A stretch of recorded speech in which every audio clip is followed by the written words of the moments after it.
So Alex, you play U8 soccer. What are some of the things that you like about soccer? I like taking a goal kick, Okay. being midfielder too. All right. So you like midfielding. All right. Mhm. Now you know with soccer sometimes there comes some risks, right?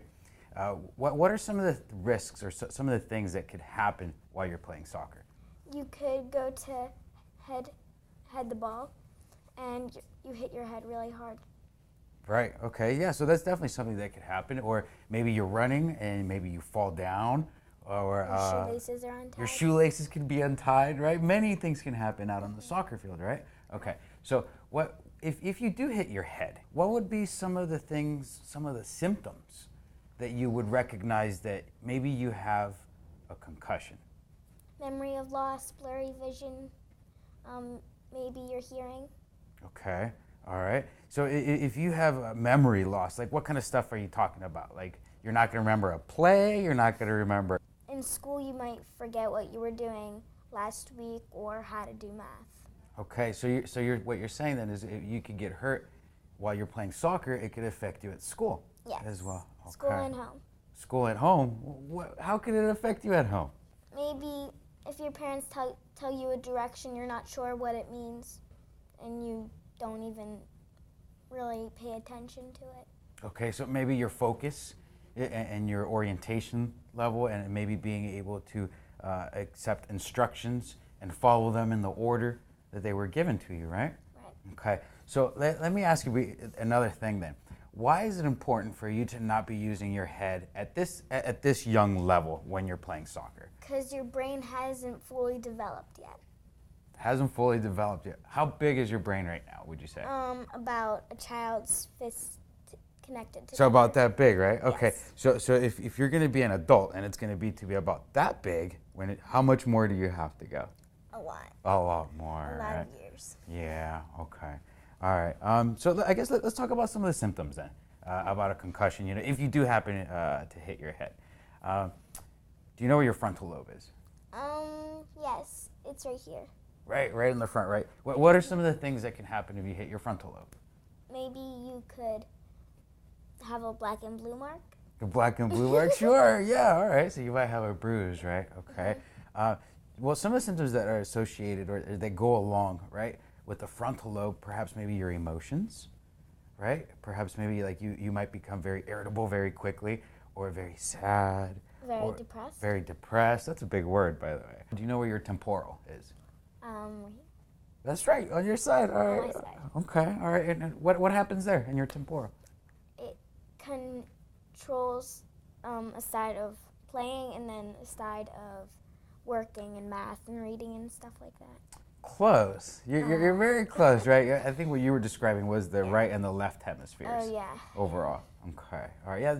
Temporal has to do with balance, coordination, speaking, the cognitive ability, being able to process through as well, right? All right. What about your occipital? It's back here. Yeah. All right. What does your occipital do? It connects like a spaghetti string to your eyes so they don't roll in the back of your head. They stay in one specific place in your front. All right, so it helps you with your vision, right? Yes. So earlier today, when you were talking about when you were playing soccer, and if you hit your head hard enough, right, maybe perhaps you might have a blurred vision, right? So does that mean then that you got hit in the front or in the back?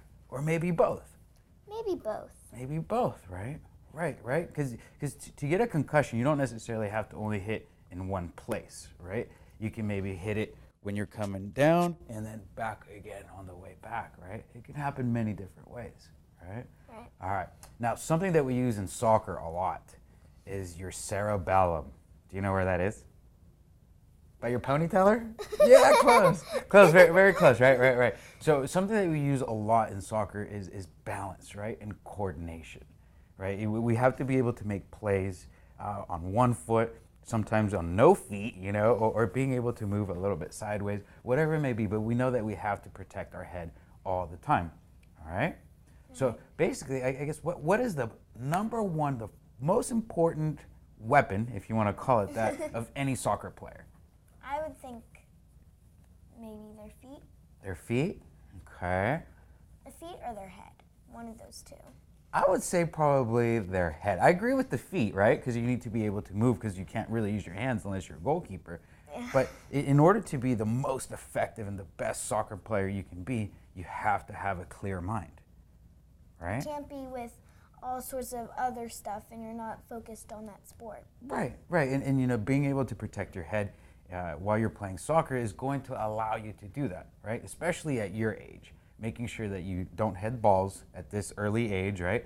Wait until you have more development. And if you do happen to hit your head, you know some of the symptoms that we talked about, right? And you know that they can happen outside as well, outside of the soccer field, right? Right. So when do you think, if you do have symptoms, when do you think you should tell somebody? If they don't realize it right away that you're walking and staggering or whatever it may be, when do you think would be a good time to tell somebody? And who to tell? Your parents or an adult that's close by. Okay. What if your parents aren't around and you don't start to see symptoms right away at home? Where else? You said school, right? Who at school could you tell? Maybe your teacher and your friends. Teachers, your friends, right? Just anybody really that's willing to be able to listen to you.